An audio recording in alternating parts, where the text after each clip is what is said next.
Righto guys, we've come down here today to Townsville, and I thought I'd call in and see an old mate of mine. He spends more time in the doghouse than anybody else. Doesn't mean he's a bad boy. He's a lure manufacturer and a legend at that. Dave Killerley started off the Killer Lure brand many years ago, one of the very successful lure makers. Dave's had a bit of a break from it for a while, mate, and you're getting back into it now under old dog lures. Yeah, we gave away for about 10 years, and then I had never put a line in the water for 10 years, and then the urge to start fishing again came back. So I won't fish with anybody else's lures, not because they're no good, it's just that it'd kill me if I caught a personal best barra on someone else's lure. That's for sure, mate, that's for sure. And I remember years ago when you used to get some of the new plugs and new designs and all that, we used to go for a bit of a fish and trial them out down the breakwater and stuff like that, and catch a bunch of fish on them. And some of your new models I've noticed a little bit similar to the old style killer lures as well. Yeah, sort of. I like that shape. That shape originated, I think Normie Edwards was probably the first bloke to start off with that shape.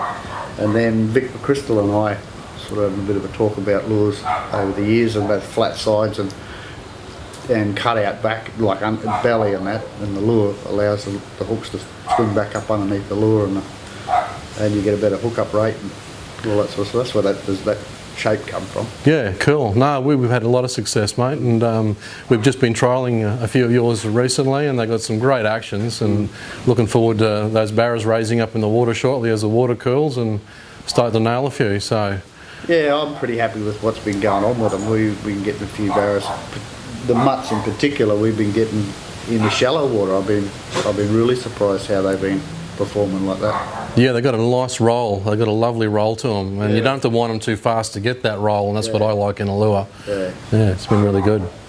Now, Dave, back in the early days when you first started Killer Lure, mate, what inspired you to actually start making lures? Well, I used to make them for myself, because how I first started making lures, I went down to breakwater one day, and I got a 9 kilo barra on a 4-inch nilsy. And the next cast I lost the 4-inch nilsy. And in them days I was only earning like $120 a week or something, I think. And I had 2 kids to feed and a wife and to maintain and all that sort of stuff, so I couldn't afford to buy lures, so I started making my own. Okay. And then I was working in a job and I got retrenched. The mob who owned the place was sold, and the people who bought it put all the staff off, and I was one of them, and I went to what was in them days, I think it was called the CES or something, Commonwealth Employment Service or something in them days. And they said, bring your wife and your kids in on your marriage certificate to prove that you're married and got kids. And I said, it's a jam network. And I went home and said to Judy, we just went into the law business. And that's how it started. Wow, and what a brand it became, the old Killer Lure. I mean, you're probably the first big barra lure manufacturer in Northern Australia, weren't you? Yeah, probably we took, as far as the cottage industry could go, we took it probably to that level, I think. Yeah, I can remember your big factory over there on Ingham Road, and you were certainly pumping some lures out back in those days. Yeah, at one stage there we had 13 people working for us and making lures. We weren't making any money, but we used to make lures. That's great. Now, Dave, after Killer Lure success, you gave it away after a while, you sold the company and had a break. And what made you come back and do it again? The urge to go fishing. The urge to go fishing. Excellent. Yeah, basically.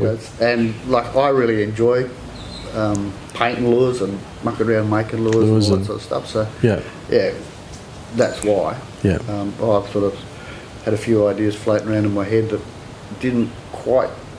We made a lure and it didn't quite do what I wanted to do, and I've been trying to get it to do that since then, and I think we've got it nailed down.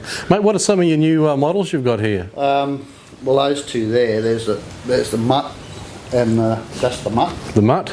It's 130 mil, and it'll come in a 3+. Currently it's in an 8+ version, and we're going to do a 3+, a 10+, and an 18+. Okay. You know?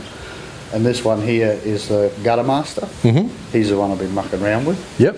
He's going to come in a 3+, a 10+, and an 18+. Okay. And the 10+ and 18+ are going to be really good lures. Okay.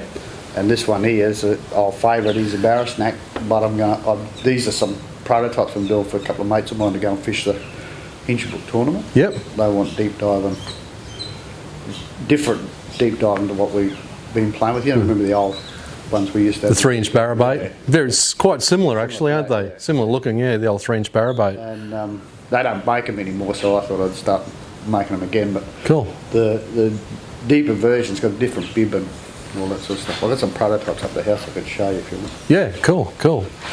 You know, I remember back in the old days, mate, the paintwork that you had was, you know, state of the art back then, but some of your airbrushing and things you're doing now, you really got some lovely patterns and lures, and the clear you're putting over it just seems to really top them off. Oh, they've made a lot of changes in paint since we used to do it, but still, like I'm thinking old school. Yep. Whereas, like a lot, I've got to catch up on the technology. Gee. Some of the pearls and that they're doing these days are just blow you away. Like. Yeah. Well, old school equals old dog. Old dog lures. Now, one of the benefits with your lures too, mate, and what we were just talking about, swinging the bigger hooks, is the fact that you can buy the hooks, you can buy the lure, you go to Masters and the others, with already reinforced hooks. Basically, you don't have to change the hooks. A lot of manufacturers, you know, you got to change the hooks and you buy the lure, otherwise they're going to straighten like, you know, dental floss. That was one of the things I wanted to do, is swing the bigger hooks off them, and yeah, a lot of blokes use VMC 6 extra strongs, and there's nothing wrong with them. They're good hook, been around for a long time, but I've been using these Eagle Claws. You know, we used to use Eagle Claws years ago, and I just like their hooks, and these new ones of theirs just seem to be... They certainly look the goods, mate. Yeah. That's for sure. And even our course participants in Barra Basics, I'm always telling them, you know, upgrade your hooks. Make sure you got good hooks on your lures if they haven't got it, you know. So. And the other thing is the split rings, like they're 4H rings, and Australia made 4H rings actually. Yeah. All the good hardware. Yeah. Dave, you were telling me before you're mucking around with a special recipe. Yeah. Well, initially I'll just take this out of your hand and put it over. Yeah, mate. Top secret. Nah, it's not secret. Remember, we made the flat trap years ago. Many years ago, yeah. Well, that's one of the original ones that we made. Yep, I think I've got one of my old tackle boxes at home actually. This is like one of the first ones we ever made.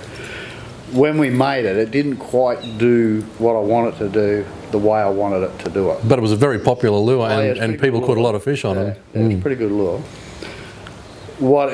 The challenge that we faced with that was we could only swing number 6 hooks on it. Okay. And you know, like for barra fishing, number 6 hooks were right. We caught a lot of fish on them, but I wanted bigger hooks. Yeah. And the attitude that it sits in the water, I wanted it to sit sort of head down like that. Yep. Whereas this one, which is the gutter master that I've been playing with, I've made it broader in the tail. Mm-hmm. It'll swing number 4 hooks. 6 extra strong number 4 hooks straight out of the box. Okay. It'll come with, and it's got that head down attitude. Even with those weighted hooks on it. Yeah, I see. And it's like a slow rise. Yeah, you basically made the back of it a little bit more buoyant. Yeah, we made it broader in the tail, which kicks that. And it'll still walk through those timber like the old flat strap. It's impossible to snag this lure. Yeah, cool. Peter Robinson was using it the other day, and his girlfriend was using it, and he reckons it's one of the most user-friendly lures he's ever used. And coming from Robbo, that's pretty good. He's about where you were when you were a young buck. Yep. Well, he's not such a young buck anymore. But none of us are. But yeah, no, I'm pretty happy with the way this is going. It's going to come in 10 plus and an 18 plus as well. So. Cool. Oh, well, look forward to giving a few of them a spin anyway. Yeah, that'll excellent. And you don't need paint on them and catch fish. That one's caught a few fish. Yeah, you took that out the other week and caught a few fish over the Cape there. Yeah.